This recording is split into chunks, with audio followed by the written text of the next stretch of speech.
Happy 4th of July. I want to read you a passage here today. It's in the Gospel of John, and it's in John 15. And so it's interesting when you look at the Gospel of John, starting in about, I think, the 13th chapter, all the way to the very end of this gospel, it's getting ready for the crucifixion. It's getting ready for Christ sacrificially laying down his life. And in John 15, he starts talking to his close followers about what he is all about and what they're to be all about. And he's telling them, hey, listen, you have to love each other. As I have loved you, so you need to love one another. And then in John 15, verse 13, our verse here today, he spells it out, what that looks like. He says, greater love has no one than this, to lay down one's life for one's friends. And that's what Christ was about to do. And that's what Christ would call all of his followers to do, to lay down their lives for each other.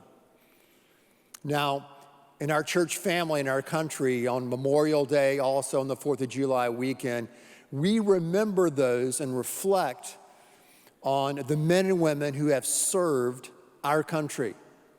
Many who have laid down their life, put themselves in harm's way, that we might experience the freedom that we have here today, the freedoms that many times we take for granted. So today, we're honored to have in our service a guy who served in the special forces. He was a ranger in the Army. He served 5 deployments in Iraq and Afghanistan. He also was a part of the mission that captured Saddam Hussein. He has been a part of our church family for over 10 years. He and his wife, Lacey, have 2 sons, Oliver and Elliot. And it's my privilege to welcome today to 1111 our very own Sergeant Stephen Cunningham. Sergeant, come on up.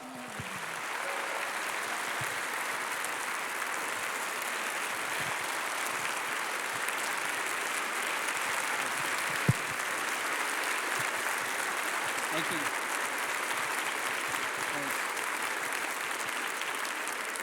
Have a seat. Man, thank you for being here today. Thanks for having me. Yeah, and you have a fan club here from Oklahoma, right? I do, yes. In-laws, Lacey's folks, her sister, her husband, and Oliver. Yeah. So I think we have a picture of your family up there behind there. You can see them there. Well, man, tell me about being in special forces, being a ranger. That's something guys don't like to say it, but something that most guys aspire to. Either that or pro football, right? I mean, that's the goal. And so how do you do that? You can't just kind of walk up and say, hey, I want to be a SEAL. I want to be a ranger. What was your story? Sure. Well, first of all, it's easier than this. So I'll start with that. And football players make a lot more money than government workers. Yes, yes, they do. No, to answer your question, you actually do just walk up to the recruiter and kind of tell them what you want to be, and then they'll give you the rundown if that's possible or not. In my case, it was a recruiter that had a poster behind his desk of some guys all camoed up in the jungle on a raft, high-speed weapons, looking really cool. And I said, I'll do that. And he kind of laughed just like that, right? Yeah. No. And he said, well, I can't guarantee you that, but I can give you a contract that will send you to base training. You'll go to infantry school, airborne school, and then you can go through ranger assessment and selection. And if you make it, then you're in. And I didn't realize at the time, but once you make it, that's when the real work begins. But I did make it, and I guess the rest is history. Yeah, yeah. So you were how old? So I enlisted halfway through my senior year of high school, so I was 18, and then shipped out for basic training in the summer of 2001. And what year? So 2001. Okay. Yeah. Wow. Right. So tell me, how many people start off and how many people finish? In my RIP class, it was in the mid 300s, mid to high 300s, and 64 of us graduated in that class. And how do they weed you out? What's the process of finding out who's got what it takes and who doesn't? Physical abuse. It's a lot of sleep deprivation. It's not any one talent that they're looking for. They're essentially looking for guys that won't quit. So, sleep deprivation, some food deprivation, a lot of physical activity thrown in on top of that. Like give us an example of physical activity, because that's going to be a relative term here. Sure. Well, you don't walk anywhere. You live on your chest doing push-ups. And when you're not doing that, you have something heavy on your back and you're running. Probably the biggest benchmark fitness test would have been, it was untimed, unknown distance ruck march with a 45-pound backpack on. And it ended up being 12 miles in 2 hours was the standard. And you're running harder because you don't know if you're going to make it. But that was probably one of the more difficult physical challenges. And where did the training take place? I would say 80% of my training was at Fort Benning in Georgia. I went to basic training there, infantry training, airborne school. RIP was there, and then I went back for Darby phase of Ranger School. So I spent a lot of time at Fort Benning. Yeah. How about, but you trained all over the country, all over the world.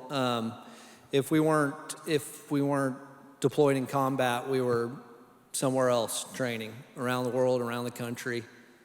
So I told you this morning, out of the 4 years that I was enlisted and stationed at Hunter Army Airfield in Savannah at 1st Ranger Battalion, total time in Savannah was about 9 months, just due to training cycles and deployment cycles. So talk to us about, for those non-military here, a deployment. What does that entail? Sure. So I guess you could say we were fortunate. We did 90-day rotation. So a combat deployment for special operations, and us at the time specifically, were 90 days. There are 3 Ranger battalions, and we just rotated through that cycle. So deployed for 90 days, home for 180. On a deployment, it was pretty fast-paced. A mission every night. We were on a reverse schedule. We'd sleep all day. We were up all night. And we'd have our routine, and just every night going and looking for bad guys. So how many missions were being a deployment? 80 probably in a 90-day rotation. 80 missions in 90 days. Right. And you're going at night with those special... With night vision, right? Yeah. Night vision, So the lasers, the cool stuff. You get in these mountains in Afghanistan where some of these people had never seen electricity. So when you land on their roof coming down from a helicopter and you have green eyes and it was, they thought aliens were taking over. Oh, of course, yeah. Can you imagine? Yeah. So tell us about the deployment, because back then there was a deck of cards, and talk to us about that deck of cards and how that related to your missions. Sure. So in Iraq, the invasion of Iraq, they had formulated a list of the most wanted bad guys and matched them up with a card in a deck, and Saddam being the ace of spades, and then priority level down from there. So from the invasion in early 2003 until his capture in late 2003, at least every special operations mission was geared towards somebody specifically in that deck. And it was like that on my rotation in late 2003. And you're going through every mission and catching bad guys, and it starts to bleed together. And when they tell you that they know where Saddam is, you don't really believe it because we'd been down that road a few times. And actually, me personally, that was supposed to be our last mission for that deployment, and we were going to go get ready to go home. Yeah. So were you guys looking for Osama bin Laden too, or was that a part of your team or someone else? Right, we did.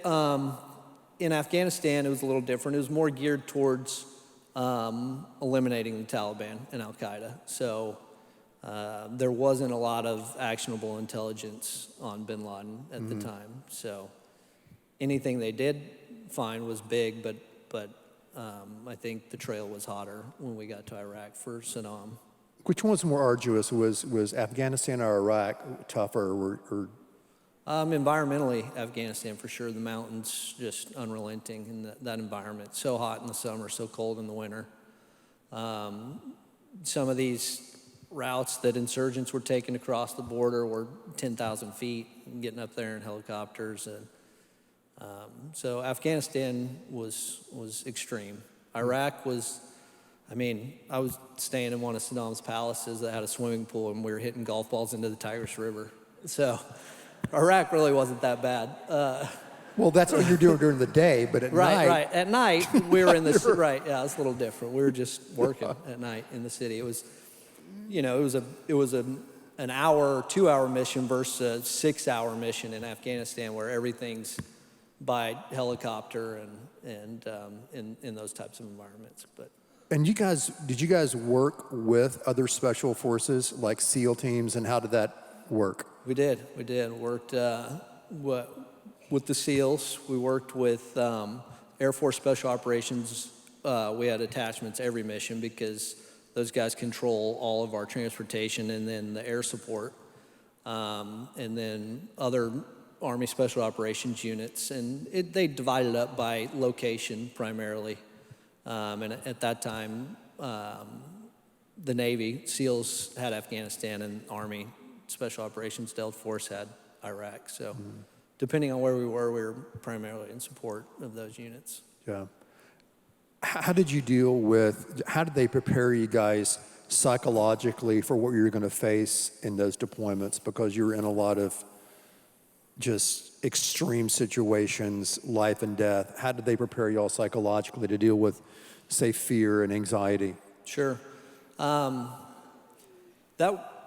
For me, I was on the 1st Battalion rotation in the Global War on Terror, so it was kind of new ground. Nobody in the unit had been in combat. There some guys in the other units, Delta Force, they'd done stuff like maybe clandestine type stuff, so they were more suited for that. So ignorance and arrogance is kind of what I tell people. I was 20 years old, and every teenager thinks they're tough, but when somebody gives you a really cool gun and lots of training and you can lift lots of weight, you really think you're invincible. But it's the training, the trust in your teammates, because that's really all you have in moments like that. Tell me, are you still in contact with your fellow Rangers? I am. Yeah, I've a tight group. They're brothers now, but we're spread out across the country. But we stay in touch. There's plenty of banter through the text, but we try to link up at least once a year. Yeah, that's great. So tell us about that, about Saddam Hussein and how we eventually captured him. Sure. So bomb makers were kind of the hot ticket item at that time, and anybody that they were using to make some of their more sophisticated IEDs and bombs. And so that's kind of what we were doing is rounding these guys up. And like I said, it was supposed to be our last mission. We went to this guy's house, got him, and way above my pay grade, somehow this guy was interrogated and the bomb maker was? Yes, okay. Yes, and knew somebody that knew the cook of Saddam, and just through a convoluted chain, that the higher-ups decided that we needed to refit and move out in support of capturing Saddam. And so that's what happened. I wasn't specifically Pulling them out. Yeah. Right, on site at the shed, pulling them out, but through the network and everything, when the call came through that they did pull him out, heard that, and then as he was transported back to Baghdad at BIOP, that actually was our last mission, and so then we separated up guard shifts as we were waiting for 2nd Ranger Battalion to come and relieve us. So I had two personal guard shifts with him. So you guarded Saddam Hussein, just you? I did. Just like me, this? Just me, just like us. So he was in a room, and when he wanted to go to another room and exercise, he would walk right in front of me and tell me things about presidents, and I might smirk or have some smart aleck remark, but unauthorized, of course. I wasn't supposed to be. Yeah. You said he spoke perfect English. Perfect English. Yeah. With his accent, but perfect enunciation. Yeah. I was sitting in a elementary school style desk with the wood with the wraparound. It had a wire bookshelf and a full combat kit, and barely even fit in there with the magazines and my rifle and even my helmet, which why I don't know, but I don't make those decisions. There was a Time magazine from 1991 when the first World Trade Center bombing and the Gulf War was featured on that. And so I guess that's somebody from the CIA, that's their sense of humor. Yeah, oh gosh, yeah. Well, tell us, how did you start reassimilating back into, say, civilian life after you served? Very difficultly. Yeah, it was a challenge. I went to school for a little bit. That was kind of a dead-end road for me. And at that time, I was part of the first generation to get out of the military in wartime. And the resources weren't there, the knowledge wasn't there. And so that was a pretty difficult time in my life. Thankful for my wife. Yes. Yeah. Tell me about, I know a lot of people coming out of combat, and now it's kind of in, I don't know, modern culture, the concept of PTSD. Is that something you struggled with? Sure. How did you deal with that? And well, the culture of special operations is you don't go to sick call. You don't, if you're hurt and you're a quitter. And for better or worse, that's what makes the unit function at a high level, but it can spit you out the back end pretty quick. And so I think pride plays a big role of that too, in recognizing that some of my outlook is not normal or not healthy. And thankfully, they do a lot better job of steering guys towards paths of reintegrating in civilian life. But it was a challenge, and I don't point fingers anywhere. At this point, I'm just grateful to be where I'm at. Right, yeah. Do you still have to process that at all, being in combat or not? Is it kind of, do you feel like God's put that in the past? It is in the past. I physically couldn't do it even if I wanted to, but it seems so long ago now. I mean, I can remember certain specific things like it was yesterday, but now it seems so long ago that it's almost surreal. But proud to have done what I did and when I did.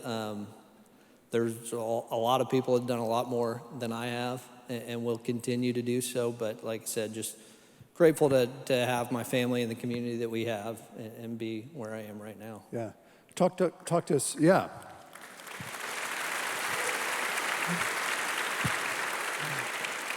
Talk to us about Second and your family's involvement here. Oh, sure. What's that look like?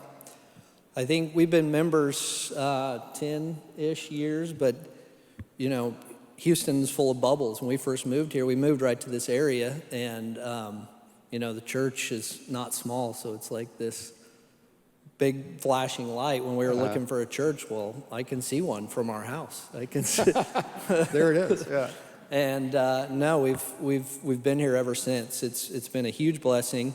We were probably members for about 5 years before we really got plugged into a Bible study, and and we love the service, but the Bible study has just been immensely important. And not only, learning about Scripture, but just having people to make that walk with. And so we're grateful for that as well. Yeah, so I think what he's talking about, is that our church, when you first come to Second, as you said, Stephen, people go, wow, it's really big. But once people join a Bible study class, and we have classes, it's kind of commercial here, right? We have classes at 9:30 and also at 8:30 that feed into our worship services, but those are medium-sized groups, if you would, and it's really a place where the church gets really small, and you develop that sense of community that you and Lacey have experienced here at Second. Right. So Right. it's really critical that if you haven't taken that next step, that you... I would certainly encourage it. It's been a blessing. Yeah. Talk to us, if you could, a little bit about our country. I know we're celebrating our nation's birthday this week, and just tell us a little bit about what America means to you. Sure. Simply just proud to be an American, or at least I know I'm free.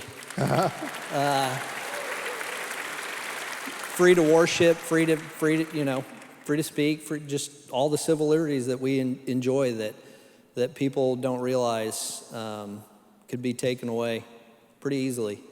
And so grateful to people like my grandfathers that flew in World War II and kind of paved the way, and people like the church community that stand up for religious beliefs and stuff like that. So just grateful.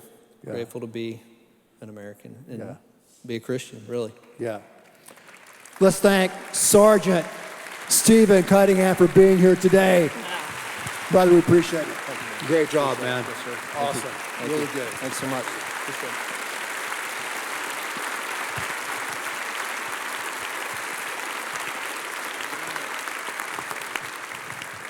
Please be seated. I'm often amazed when I'm able to meet guys like Stephen, special forces or serving our military, just how humble, they are in serving our nation. So again, we're honored to have you a part of our church family, and thank you so much for sharing your story with us.